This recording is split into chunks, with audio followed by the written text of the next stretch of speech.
제가 택배로 보냈는데 그 택배 회사에서 그 비슷한 걸 전달했어요. 돼요, 안 돼요? 안 되죠. 내가 그 직접 담근 김치를 미국에 있는 딸한테 보내면 그 김치가 가야지 도중에 종갓집 김치가 가면은 안 되죠. 택배 회사가 저한테 이거 그렇게 같은 걸로 쳐주세요. 이렇게 안 되잖아요. 근데 돈은 내가 보내는 게 가요? 아니면 그냥 은행에서 바꿔치기 한 돈이 가요? 은행에서 바꿔치기 한 돈이 갑니다. 왜냐하면 지난번 영상에서도 말씀드렸지만 돈은 종이가 문제가 아니라 장부였죠. 장부가 가는 겁니다. 이 송금 시스템은 인류의 하나의 굉장히 그 뛰어난 지적 작품이라고 할 수 있죠. 어떤 호모사피엔스의 여러 가지 능력이 결합이 되어야지만 할 수 있는 서비스입니다. 물건을 전달하는 거야 그냥 똑똑한 머슴 하나 있으면 전달하겠죠. 성실하게 너 갖다 줘 하면 이렇게 들고 쭉 가잖아요, 그죠? 근데 돈을 보내는 것은 신뢰 시스템을 따라서 가겠죠.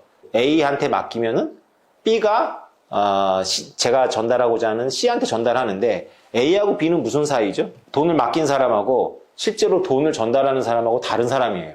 내가 한국에다가 돈을 맡긴 대상하고 미국에서 내가 내 딸한테 보낼 때 미국에서 내 딸한테 돈을 주는 주체하고는 다르죠.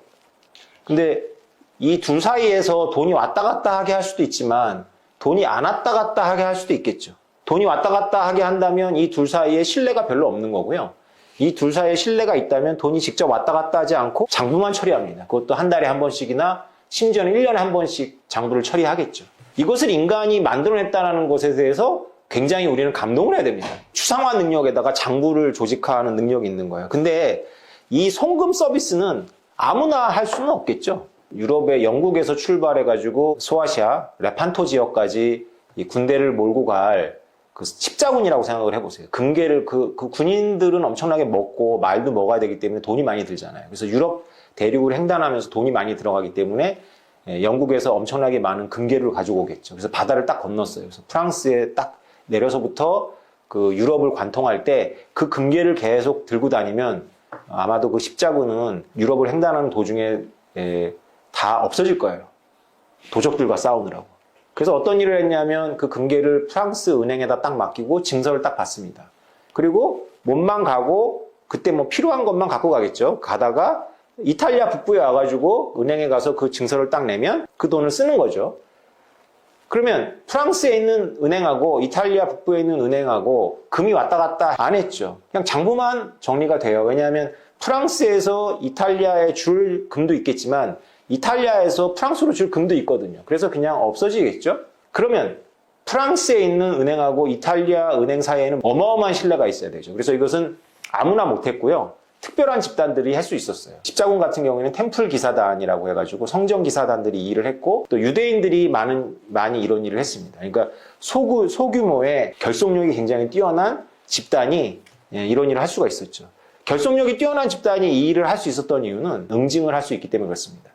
그래서 만약에 미국에 있는 우리 딸한테 돈을 보내야 되는데 은행망을 이용할 수가 없어요. 어떤 이유로? 예를 들어서 한도를 초과했을 수도 있겠죠. 그래서 제가 한국의 환치기 업자한테 돈을 맡기고 우리 딸은 미국에 있는 환치기 업자한테 돈을 받는데 이 한국에 있는 환치기 업자하고 미국에 있는 환치기 업자 사이에서 장부가 조정이 돼야 되는데 만약에 한국에 있는 환치기 업자가 어떤 이유로다가 내가 준 돈을 미국에 있는 환치기 업자한테 전달을 안 했어요. 그러면 우리 딸은 돈을 받아요, 못 받아요?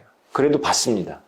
그럼 누가 손해를 본 거예요? 미국에 있는 환치기 업자가 손해를 봤죠. 그러면 이제 미국에 있는 환치기 업자가 어떻게 하겠죠? 한국의 환치기 업자를 어떤 식으로든 응징을 합니다. 네, 이 응징이 있기 때문에 둘이 서로 신뢰를 하는 거니까 이런 일은 거의 벌어지지 않지만 내가 한국에 있는 환치기 업자한테 돈을 맡겼는데 미국에 있는 환치기 업자가 우리 딸한테 돈을 전달하는데 한국에 있는 환치기 업자로부터 사기를 당해서 돈을 못 받았다. 그럼에도 불구하고 우리 딸한테 돈을 전달하는 것을 변제의 최종성이라고 합니다. 결제의 최종성이라고도 해요. 이것을 결제의 최종성을 여러분들이 찾아보면 전 세계에는 은행망이 있잖아요. 은행망들이 쭉 있는데 내가 돈을 누구한테 보내려고 입금을 했는데 이 중간에 여러 은행을 거쳐가면서 그 은행 중에 하나가 도산을 했어. 없어졌어. 그러면 내 돈도 전달이 안 돼야 되는데 내 돈을 최종적으로 수령하는 사람한테 전달이 되도록 하는 강제적인 시스템을 결제의 최종성이라고 말합니다. 그러니까 결제의 최종성을 지키지 않으면 어떤 일이 벌어질까요? 우리가 금융 시스템만 전체를 믿을 수가 없는 겁니다. 그래서 금융 시스템은 제 주변에도 이제 무역을 하시는 분들이 이제 그 피싱을 당해가지고 외국에 잘못된 송금을 했어요. 그래서 잘못된 송금을 하면 그 은행들이 아직 지급하기 전에 멈추게 한 다음에 되찾을 수 있어야 되는데 그 굉장히 어렵습니다. 은행망은 기본적으로 결제 최종성 때문에 차고 송금이나 사기에 의한 송금이라고 하더라도 송금은 이루어지고 소송은 은행망 바깥에서 하라라는 것이 원칙이에요. 사실은 왜 이렇게 해야 되냐면 이런 원칙을 고수하지 않으면 은행망이 돈을 못 보내요. 그냥 보내놓고 전부 멈춰달라고 하고 보내놓고 나 피싱 당했어요. 보내놓고 나 사기 당했어요.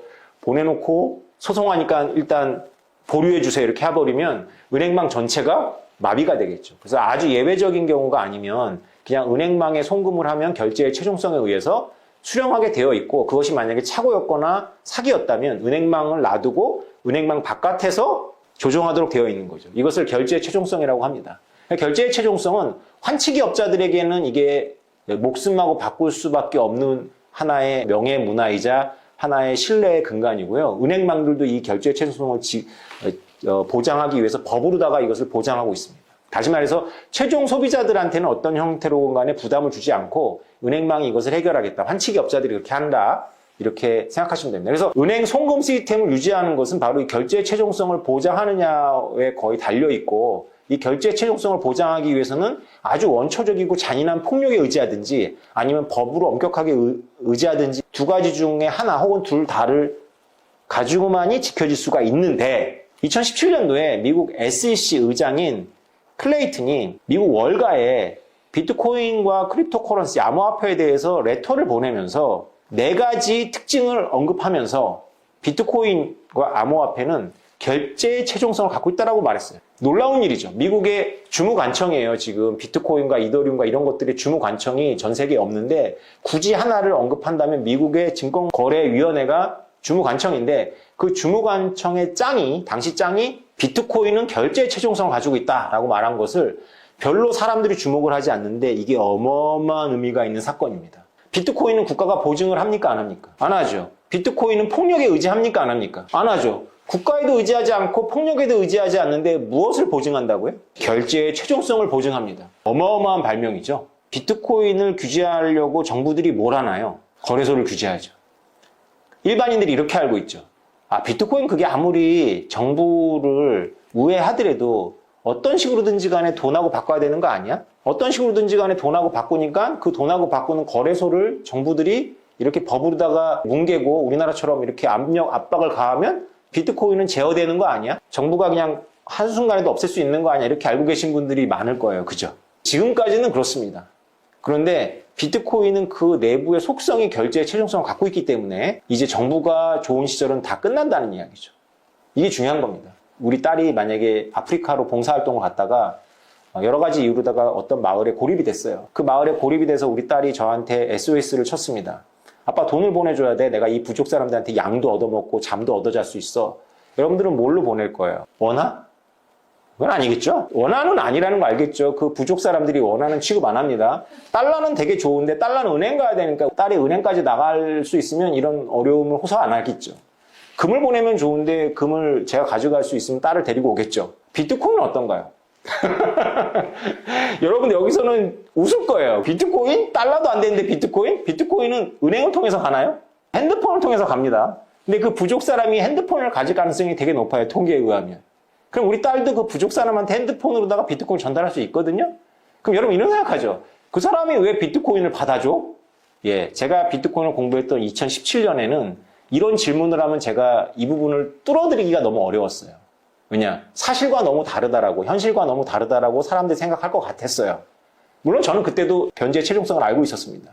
근데 지금 한번 생각해 보세요. 아프리카 탄자니아의 부족에 유럽에 유학하고 있는 아들을 둔 부족장이 우리 딸을 통해서 보낸 비트코인을 받을까요? 안 받을까요? 받고 양을 내줄까요? 안 내줄까요? 주죠.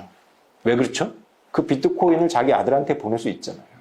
유럽은 아프리카에서 보면 코앞입니다. 친척들도 있고 부자들이 있잖아요. 자, 여기서 금융당국과 비트코인을 어떤 식으로든지 규제하려는 관료들은 깨달아야 돼요. 비트코인 거래소에 은행 계좌를 닫을 수 있겠죠. 그 거래소가 망하지 않아요. 왜냐? 사람들은 이미 비트코인을 보내서 거래소에 넣고 비트코인을 가상 원화로 바꾼 다음에, 가상 원화라는 것은 내가 그 원화로 리펀드를 못 받는 겁니다. 내가 거래소에는 내 원화가 있는데 100만 원 있는데 그 거래소에는 은행 거래가 안 되기 때문에 제가 그 돈을 받을 방법은 없어요. 근데 그 100만 원 가지고 넣어놓고 있다가 비트코인 오를 것 같으면 비트코인 샀다가 다시 팔았다가 이더리움으로 바꿨다가 다른 코인 샀다가 막 왔다 갔다 할 수 있잖아요. 그리고 코인으로 바꾸기만 하면 어떻게 돼요? 은행망을 통하지 않고 마구마구 스마트폰으로 돌아다닐 수 있죠. 지금은 그것이 우리나라의 코인충들과 미국의 코인충들과 유럽의 코인충들 사이에서만 결제의 최종성이 있어 보이지만 여러분 한 2, 3년만 기다리세요. 엘살바도르에서 변제의 최종성이 유지가 된다는 이야기고 필리핀에서도 되고 아프리카 부족들도 받습니다. 은행망을 전혀 통과하지 않고 모바일을 통해서 이것이 가기 때문에 제가 드디어 봉사활동에 가서 고립된 우리 딸한테 보낼 수 있는 전송수단이 생긴 겁니다. 역사상 처음. 이 변제의 최종성을 유지하기 위해서 뭐가 동원되지 않는다? 법이나 폭력이 동원되지 않고 그냥 제가 물건 보내듯이 금 보내듯이 보낸 걸 우리 딸이 받아서 부족장한테 주고 양을 바꿔서 먹고 그 어려운 시기를 보내고 다시 문명사회로 돌아올 수 있게 된다는 겁니다. 그 부족에 스마트폰 2개만 있으면 돼요. 혹은 하나나. 여러분 이것을 들으면서도 전율을 느끼지 못한다면 인생을 모르거나 아니면 세상을 모르거나 아니면 아는 게 아무것도 없거나 셋 중에 하나입니다. 비트코인은 그래서 문명사적 사건입니다. 제가 비트코인을 공부하던 2017년도에 비트코이너들 사이에서 비트코인은 인터넷의 발명에 버금가냐 쿠덴베르크의 활자 기술의 발명에 버금가냐 가지고 웃지 못할 논쟁이 있었어요. 저는 당연히 인터넷 수준이 아니라 쿠덴베르크의 활자 발명과 거의 비슷하다라고 주장을 하는 입장입니다. 여러분들이 아마 이 변제의 최종성에 대해서 깊이 알면 알수록 전율을 느끼셔야 돼요. 어마어마한 사건입니다. 만약에 비트코인이 영원이라면 이런 일은 아무 의미가 없어요.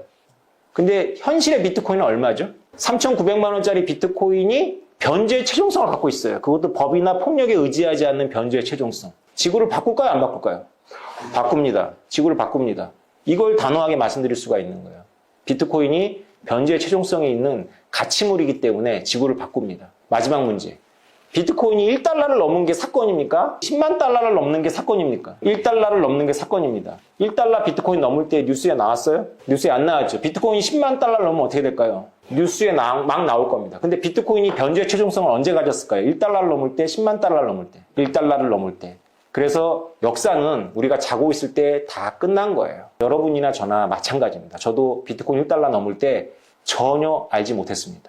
같은 입장이니까 억울해하지 마시고 변제의 최종성을 갖고 있는 비트코인이 1달러를 넘었다는 것에만 집중을 해야 되고 다시 머릿속에서 제발 비트코인이 1달러도 못 넘은 것 같은 그런 가정들을 무시하시면 됩니다. 비트코인이 아무것도 아닌 걸 암호로 잠궈서 아무것도 안 담긴 거를 이렇게 보내네? 이거 사기 아니야?